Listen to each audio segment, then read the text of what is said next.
Blog Talk Radio. Welcome, world. Welcome once again to Tuesday Talk with Key West Lou. I am your host, Louis Patron. I'll say it as I've said it for so many weeks, for so many years. It's been another wild week. I wish they'd stop, though. It's getting tiring just following the news, just following Donald Trump's escapades. And let me put it this way, the fires he is starting all over the world. This man, everything he touches is a fire. We've got a little fire in the Ukraine. We've got a little fire in Syria. We've got a little fire here. We've got a little fire there. You know, after a while, these little fires, they join together. They become a conflagration. And if they keep joining together, then you're going to have an inferno. Don't forget, you've got to bring into this group of countries where there could be problems: Japan, China, North Korea, South Korea, India, Pakistan, besides all the countries in the Middle East, and ourselves. It's not healthy. It's not wise. And a better president, a president who had a good mind, who could think, who wasn't a flaming asshole, with all due respect. I've got to say it that way. I apologize for the language, my friends, but he scares the hell out of me. Okay, so let's talk first about Syria. He did a wonderful job there. It was, a little more than 2 weeks ago, he had a telephone call on a Sunday night with Erdogan, the president of Turkey. And he says, we're getting out. Everybody will be out in 24 hours, American troops, 1,000 of them. You do whatever you want. Well, where are we today? Today, early this morning, our time, Turkey time, though, just in Russia, over the border, Putin and Erdogan met. They had a conference, and they decided that the two of them, Russia and Turkey, would now take over the border that's at issue in Syria, where the Kurds were, and a few still are, staying, and that Russia would definitely get a certain part of it, and together they would guide removing the Kurds and everything else. We just turned around. No, Donald Trump turned around and gave away control of that portion. Not only that portion of Syria, that portion of the world. We were the boss. We were the leaders. People were on our asses, certain countries, but we were the boss. Now we're no longer the boss. Russia, Putin, he's so smart, I can't tell you. This man is brilliant. He's put himself in the number one position over there. He's now going to control the Middle East, not us. Now, let's talk about what Donald did with the troops. He says he's going to have them all out the next day. Well, it turns out he didn't get them all out. 4 or 5 days later, he said, well, I got 50 out. A few days ago, he says, I got 28 out. 48 hours ago, because of what's happening, we had to get our asses out of there. So the American troops are leaving, and they're going to Iraq. And supposedly, yesterday we were told they were all going to be out to Iraq. And today we hear that we're still going to leave in a certain part of Syria 150 to 200 to help the Kurds. Well, this ain't going to go over with Russia and Turkey. They want us out. They made their deal assuming we were going to be out. And bullets may fly. Don't kid yourself. In the meantime, he's leaving some troops there. We're going into, by the way, as the Kurds that have been leaving left, all right? And right now over 300,000 have been displaced. I don't know how many have been killed. They execute people on the side of roads. They tie them up and then shoot them in the head. This goes on constantly all day while they're moving around. It's the way of the world there. This goes for civilians and soldiers. They don't care. ISIS is coming out of prison, 11,000 of them. And they're going to get involved in the area, too. Do you think they're going to love us? They hate us. Anyhow, as we're leaving today, early today, and this has been on television all day, as we were leaving, you have to assume the Kurdish people are very upset with us because we were their friends. They were our friends. For 5 years, they helped us, and we helped them get rid of the the bad guys over there that were fighting the Kurds, the Syrians, okay, to start with, etc. But now we've deserted them. And what were quiet communities after 5 years, people have nowhere to go. They have no clothes to put on. They have no food to eat. People are being injured, nowhere to get care, proper care. Buildings are down. They're afraid they're going to get killed. They have no way of even moving out of the country except by foot. And what do you think they're saying to their American friends? Because we were very tight with the Kurds, and the Kurds were very tight with us. Together, we drove ISIS out of Syria. No question about it. And they're back now. And you know what they're saying as the trucks are going by and the soldiers are walking by? They're saying, no, America. They're saying, America, liar. I'm using their words, the way they've been translated. America, liar. And someone said in an interview today, a woman who has no place to go, she has nothing but the clothes on her back and her 2 little children. She says the Americans are, and I quote, like rats running away. Like rats running away. We are the United States of America. We've always been, in my whole lifetime, we've always been held up. People respected us. We're not getting respect from our friends, and we're not getting respect from anybody since Trump took over. We've alienated the Europeans.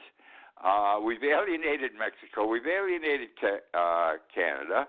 We alienate everybody. This guy doesn't know what he's doing.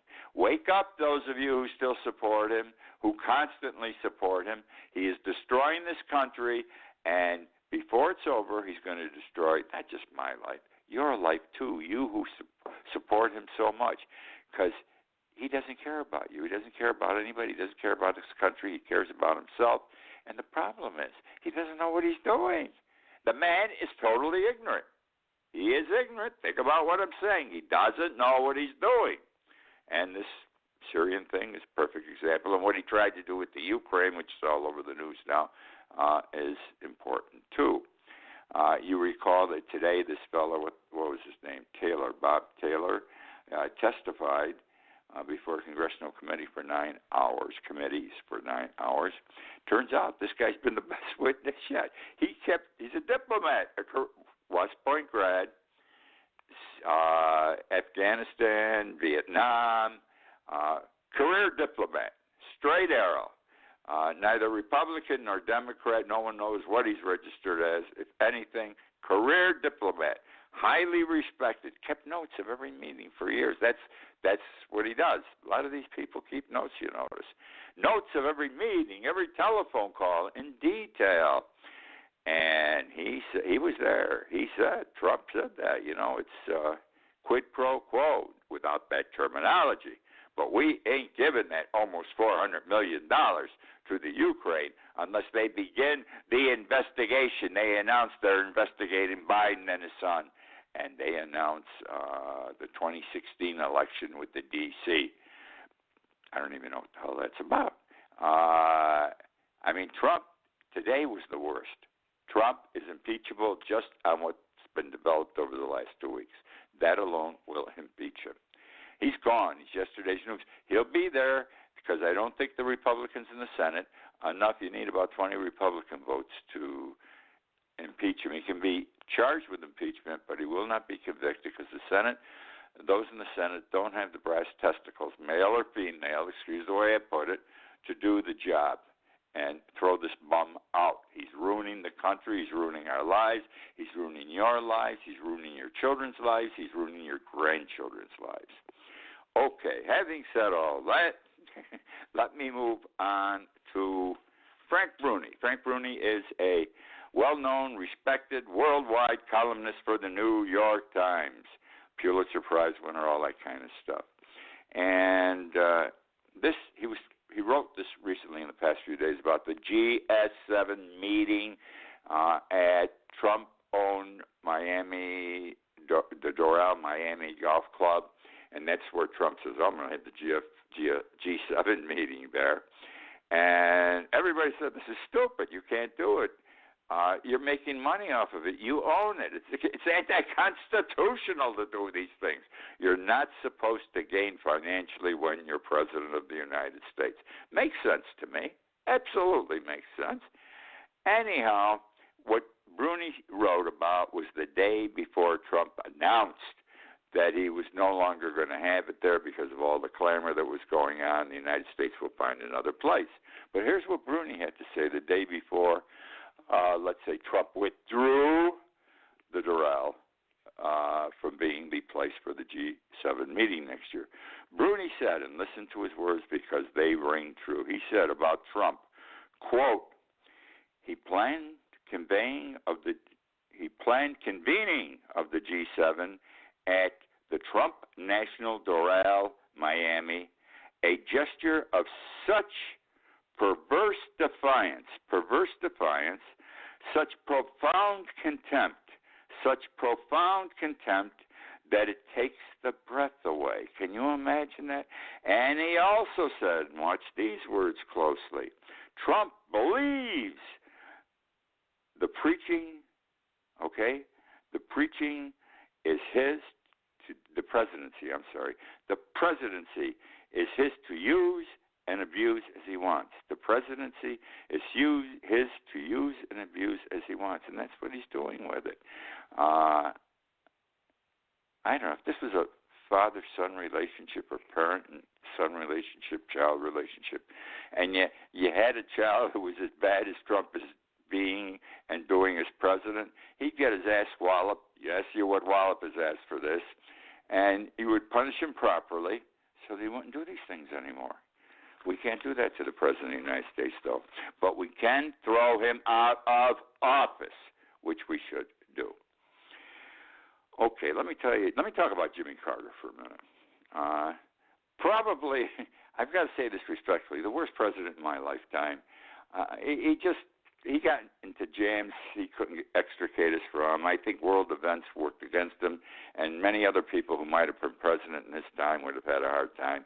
But the fact remains he wasn't the greatest president. He's been the greatest ex-president in the history of our nation. I mean, he's 90 years old, I think. I just turned 90, and he's out there building homes for the poor. He works, several days a week. He keeps busy. He speaks his mind. He doesn't care. He speaks his mind if something's going on. And the world, not only the United States, has come to respect him. Well, he's 90 years old. And understand, as I'm speaking about him now, I'm 84 years old. I'm close in his age.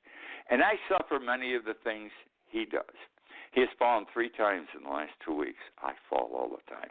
He has fallen 3 times in the last 2 weeks. The second time he fell a few days ago. You've seen his picture on TV. I mean, he's got the black eye of all black eyes, and it covers half of his face on one side, the poor guy. He fell again yesterday. He fractured his pelvis this time.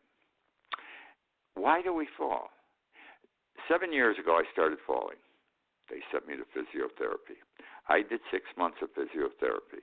It was absolutely terrific. Got to tell you, they teach you how to walk again. I know it.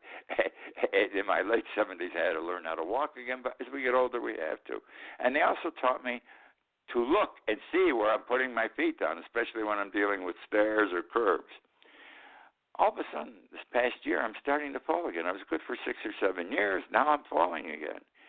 And this is a different kind of fall. I'm walking along, I fall.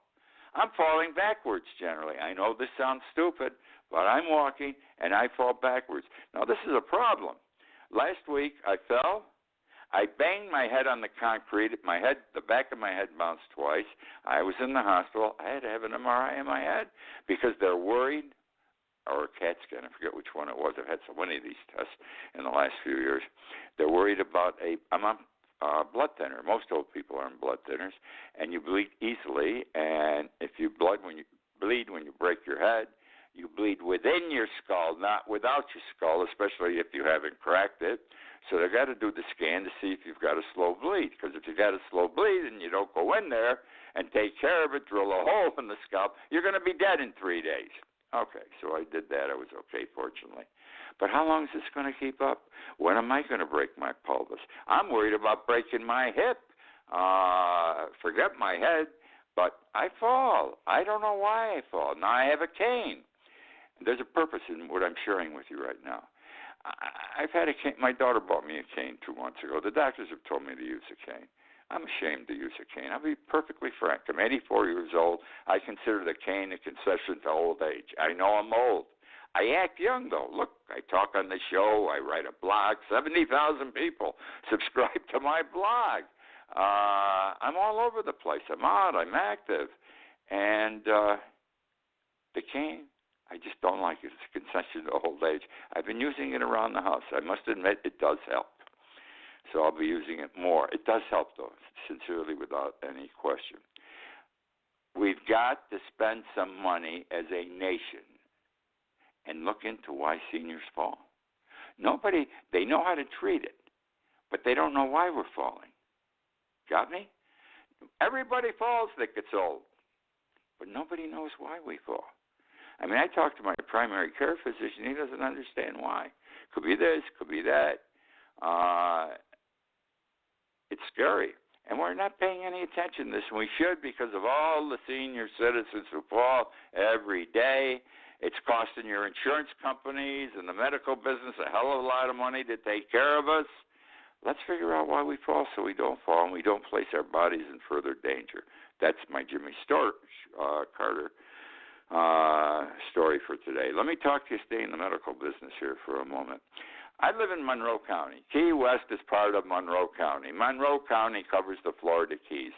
To the south, Key West. To the north, just a little bit beyond Key Largo, about 120-25 miles, is the length of Monroe County. Now, here in Key West, we're in another world. The biggest city near us is Miami. We are in another world. I mean, once you leave Miami, folks, there ain't nothing till you get to Key West. Civilization ends in between. Oh, there are communities, many of them, and they got some nice bars on the water and restaurants. But there's nothing. There's no life. There's no people doing things.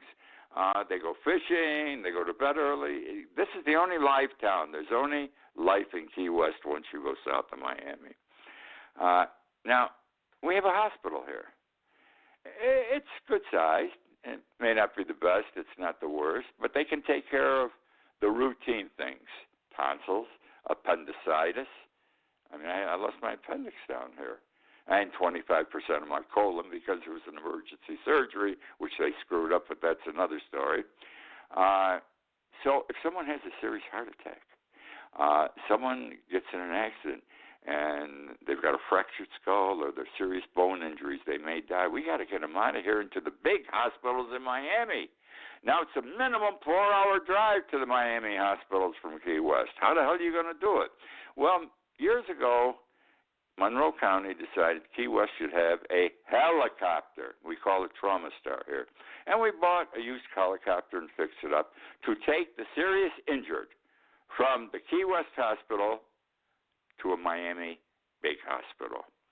And it's less than a 1-hour flight. It is a saving flight.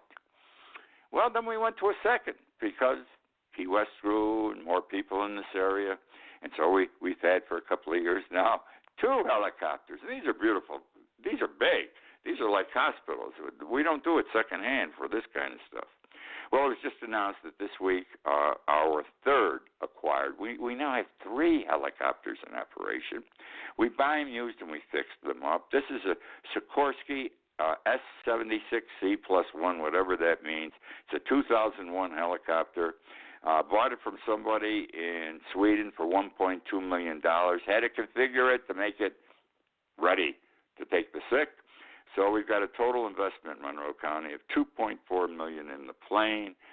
It'll be used full time as the other 2 are. These planes also come our assist. If you're 50 miles up on US 1 and you're in a serious automobile accident, and US 1 is known for serious automobile accident, the helicopter goes right to the accident scene, puts down on the highway, puts your body in it, and flies it to Miami. There's no screwing around, take an ambulance 50 miles back to Key West or so forth. These helicopters have been a great assistance. Now, why am I telling you this story? Because some things are done very well down there, and some things aren't. If you are a resident of Monroe County, if you live anywhere from Key West to Key Largo, and you have need of that helicopter for medical reasons, there is no charge to a resident. Now, these things cost $10,000 or $15,000 for a trip up to Miami. That's one way. And not many people have insurance to cover this. I had to go through it once many years ago, and it cost me like $15,000, okay? And if I didn't have an American Express card that could handle it, I probably would have died in the Key West hospital. Anyhow, it works. It works for us. It's very good that the residents are taken care of. Non-residents have to pay. And what's interesting, too, is the helicopter business, if you want to call it that the county runs, is a moneymaker. Because even though the residents don't have to pay, and it's generally residents who are shipped up to Miami, the non-residents, many have insurance. And the insurance, which is big money, is paying big tabs to the hospital. The hospital makes a profit on the helicopters every year. Isn't that amazing? But the key thing and the reason for the story is this is a good thing government has done, and it's free to the residents here to save our asses if we're seriously injured or sick. Which now brings me to the housing boom in this country. You heard the term before, housing boom? Well, let me tell you, there ain't no housing boom anymore. It's been reported this past week that the housing boom is gone. And why is this? And you can tell. And that's because rising home values, you know how the cost of housing has been going up and up and up the past few years. I mean, it's ridiculous. We have houses down here. You wouldn't believe how expensive they are. I can't believe it. What was $500,000 3 or 4 years ago is $1.5 million today. And people are buying this stuff. I don't understand it, but they're buying it in Key West, nowhere else apparently. And people aren't buying homes. Whatever the value is, whatever the price is set today, people aren't buying homes across the country. The prices are going to have to go down because the people aren't buying. It's, supply and demand. And the reason is because people are not earning enough money to buy houses today at the cost they are. And this is true. We know, it's been 10, 15 years, 20 years, they say in some instances, people really haven't gotten a raise when you look at the value of a dollar then and today. It's the same. So they can't afford these houses that are so exorbitant. And they're renting. And the renters, they paid a lot for who own those houses, they paid a lot for them, and they shove it to the people who are renting, high rental prices. It seems like the only place in the United States where housing is still worth money is down here. And the people who are buying in Key West are not the people who live here. They're people who are looking for second homes. And we've got a new breed of consumer here. We have investors who come down here and buy 2, 3, 4, 5 houses at a time, fix them up and put them on the market, at twice what they paid for them or triple what they paid for them, I exaggerate not, to make $1. And all this is very strange because our mortgage rates, the cost of money has never been so cheap in this country, and yet the people aren't taking advantage of it. So, my friends, there's no housing boom. If you believe it, read it. Don't believe it. And this could be an indication maybe we're going to have a recession. It's not a big indication. It's generally one, though, and something could happen because of this or it can go in combination with something else within the next 2 years. Now we move on to, this is a wonderful story I'm going to share with you. This touches your heart. A girl was born in Poland, in Norwich, Poland, 3 years ago, named Victoria Nomads, 3 years old, born in Norwich, Poland. She was born with her legs backwards. They weren't facing front. They were put onto her body and facing backwards. You can't walk if they're backwards. They can't train you to use your legs and your feet if they're facing backwards, all right? And the usual procedure is to amputate right away and start preparing the baby to use prosthetics. All right? That's the way it's done.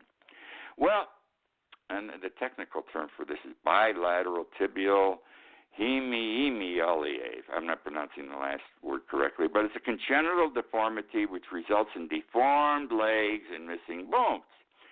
The parents didn't want to have their daughter amputated if they didn't have to, so they went to work.